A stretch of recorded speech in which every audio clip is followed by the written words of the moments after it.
Everybody RPG here. Today we're going to do a full demo and review of this PowerA enhanced Xbox controller, which I have right here. Now I do want to make mention again, this is a wired gamepad controller, not wireless. I just don't have the detachable cable attached currently. So it comes with a 10-foot cable, so you don't have to be super close to your console when using this. But what we're going to do today is we're going to be testing this out with Batocera on my gaming PC, because this is not just for Xbox consoles. This can be used on Windows 10. It can be used on pretty much every emulation platform out there. So it comes in handy when you're a retro gamer like I am. And I want to fully test this out. I've been looking for a high quality gamepad controller that's not 8-bit dough. I have a bunch of 8-bit dough Bluetooth controllers, but I was looking for something wired that I can use when working at my desk here, doing videos and whatnot. So I came across this. This has the arc lightning design on it.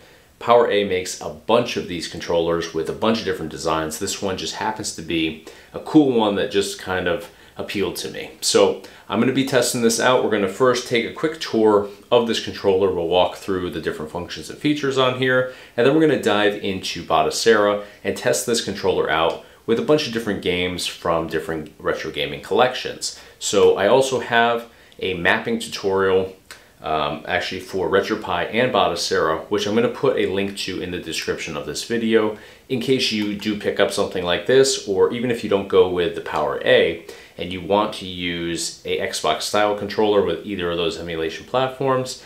Those videos are going to come in handy to show you exactly how to map those. So let's jump into this and take a closer look at the PowerA wired gamepad controller. All right, so let's take a closer look at our PowerA enhanced wired controller.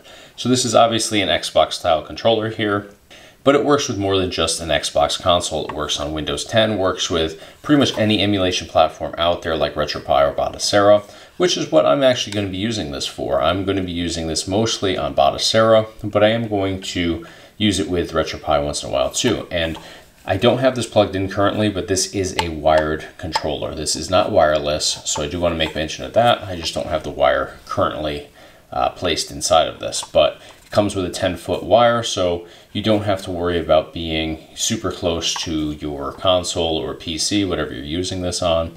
10 feet gives you a pretty good distance, and the benefit to being wired is you have zero lag, which is really a great positive about a controller like this. So in terms of the controls here, very much lined up with your standard Xbox controller. 4-button configuration here, dual analog sticks, all these buttons in here, which are very specific to the Xbox console. But with emulation platforms like RetroPie or Batocera, we can map these however we want. So we could assign start and select in here, hotkey, all that good stuff wherever we want to. So I actually have a mapping video for this. I'll put a link in the description of this video that shows you how to map not only just a specific PowerA enhanced controller, but any sort of Xbox style controller with Batocera and RetroPie. So links in the description of this video if you need to figure out how to map this controller or this style controller with either of those emulation platforms.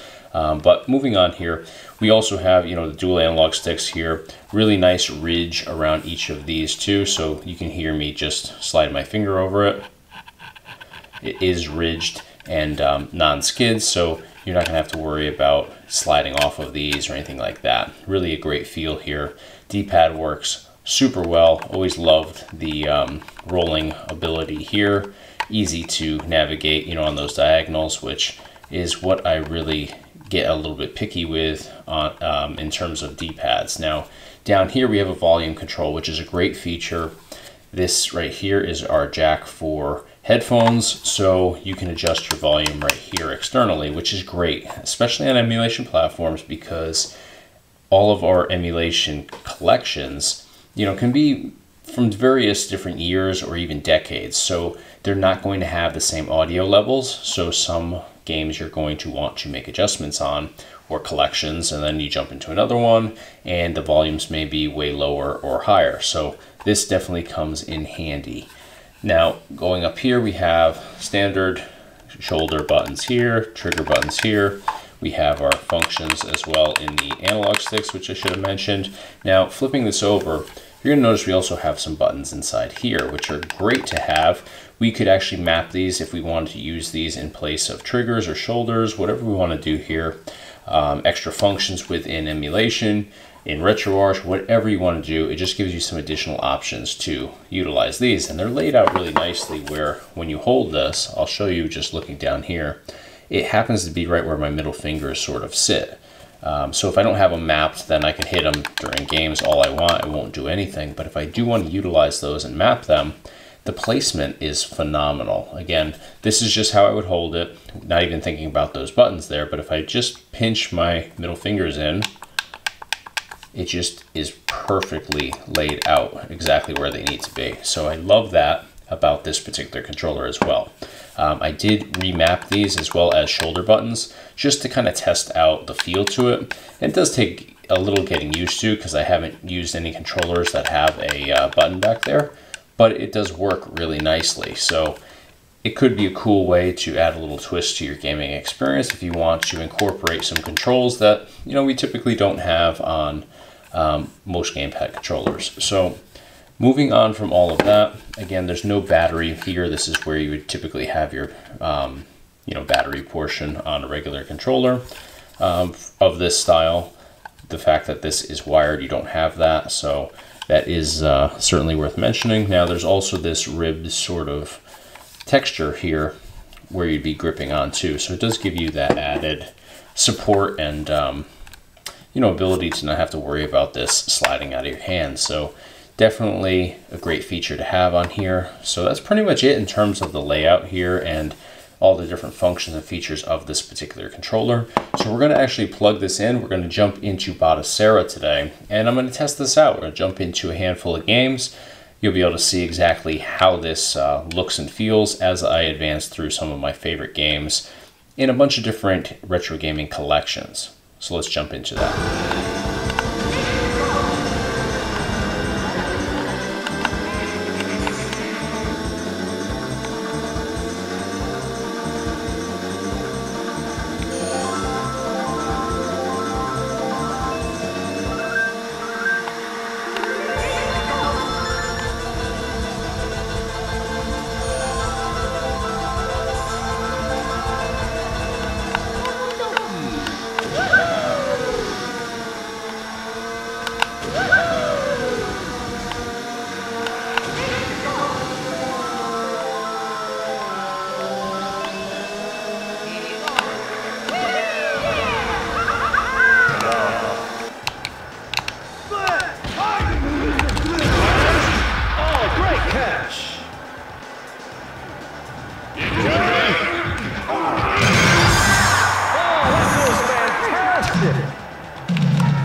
First and goal. Packers are in the red zone. To Ferguson. Overthrown. I would have run the ball there. Second and goal. They're in the red zone. Whoops. He seems to be having trouble finding the holes here. He's running into his own guys. Well, he's got to stay within the offense, Joe, and not always try to look for the second option first. Roll back. Count it, baby.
Touchdown.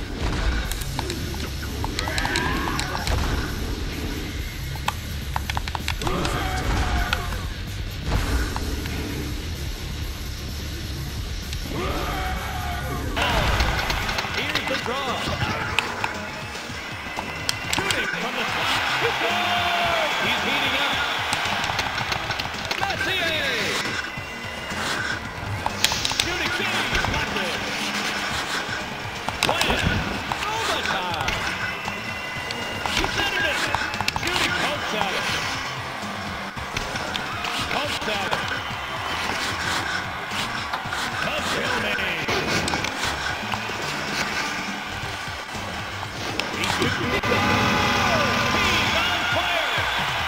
Alright, so we jumped in here, we did a full external tour of this particular controller, went over all the functions, features, all that good stuff, and then we jumped into Batocera. We tested this out with a bunch of different retro games in a bunch of different retro gaming collections. And I gotta say, this is my new favorite wired controller. Not only does it look cool, but it performs super well. Love the feel of it. Obviously, very much in line with an Xbox controller. I've been an Xbox guy for almost 20 years now, since the original Xbox console came out. It's definitely what I'm most used to for modern day controllers anyways. Now with emulation, I typically don't go with an Xbox style controller, or I haven't in the past. I usually try to stick to controllers that are closest to whatever I'm playing. So if I'm in like Super Nintendo, for example, I try to go with the Super Nintendo controller. If I go into PlayStation, I try to go in with a PlayStation controller. But one of my biggest issues is I have all wireless controllers for the most part, and I never charge the damn thing. So I sit down at my desk and I go to get ready to do a video, and I run into the issue of hitting the power button and nothing happens because I didn't charge it the night before. That's not the case here, obviously, because it's wired, and that was the reason that I picked this up. I wanted to get a wired controller that I'd have on hand every time I go to jump into something and didn't charge the damn controller. That's not the case here. Obviously it's wired, so I don't have to worry about that. And now I don't think I'm ever going to be using any of these other controllers. You know, obviously sometimes I will, but this is something that works on all these different retro gaming collections, and it works super well. I can play Super Nintendo with this, I can play PlayStation with this. And the cool thing about playing something like PlayStation with this is I can jump into a PS3 game and play a PS3 specific game with the Xbox style controller here, which is my preferred controller in all honesty. So that gives you the ability to, you know, kind of cross over between two different consoles and give yourself the best experience possible, if that's in fact what you prefer. You know, obviously if you're a PlayStation style controller fan and you want to play a PlayStation game, you probably want to have that PlayStation style controller, not this. But, you know, to each their own. And this is my preferred controller, so it is really cool for me to be able to jump into those PlayStation games with this controller. Now, it comes with a 10-foot cable. The furthest I'm ever going to be from my PC or console, TV, all that stuff here in my office is about 6 feet, so 10-foot cable certainly gets the job done for me and more. There's also no lag with that at all, so that's another benefit to having a wired connection versus Bluetooth, wireless, whatever. Now, in terms of functionality here, everything functions extremely well. Buttons don't stick, no binds. Analog sticks are super on point. I jumped into some old school joystick arcade games actually. I didn't put them in this because of there's actually copyright audio throughout those, so I avoided putting them in the video for that reason, but it performed super well with these analog sticks on here.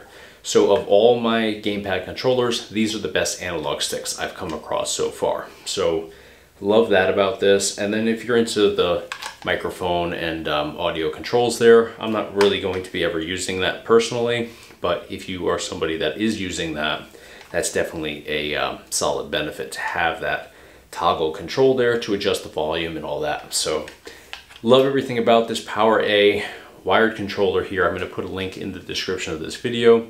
If you're looking for additional information on this or you want to pick up one of these, just drop down to the description, click over, and you'll be able to get all that information that you need.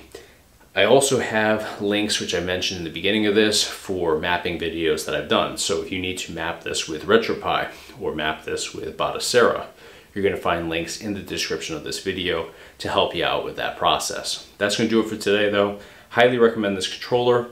definitely check it out if you're in the market for a wired gamepad controller for retro gaming or modern day gaming. Whatever you need, this has got your back. That's going to do it for today though. If you enjoyed this video, you found it helpful, smash the like button for me. Be sure to subscribe to the RetroPie Guy YouTube channel. I do a ton of videos on here based on retro gaming, product reviews, gameplay demos, tutorials, Forgotten Favorites YouTube series every single week. Tons of great content to see. Best way to stay in the loop for all future videos is to subscribe. That's going to do it for today. Thank you guys so much for watching.